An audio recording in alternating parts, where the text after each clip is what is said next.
السلام علیکم۔ پاکستان نے پاور پلی کے اختتام پر 1 وکٹ کے نقصان پر 52 رنز بنا لی۔ رضوان 21 جبکہ بابر اعظم 15 رنز پر کھیل رہے ہیں۔ پاکستان کی پہلی وکٹ 23 رنز پر گر گئی۔ سائم ایوب 13 گیندوں پر 10 رنز بنا کر ٹیم ساؤتھی گیند پر آؤٹ ہو گئی۔ پاکستان کی تیسری T20 میچ میں بولنگ پرفارمنس حارث رؤف سب سے مہنگا ثابت ہوئی ہے اور 4 اوورز میں 60 رنز دی۔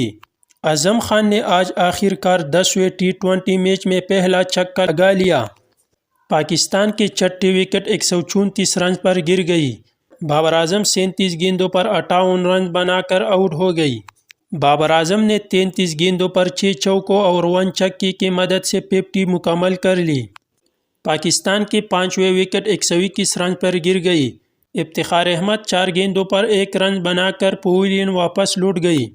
پاکستان کی چوتھی وکٹ 115 رنز پر گر گئی۔ اعظم خان 7 گیندوں پر 10 رنز بنا کر آؤٹ ہو گئی۔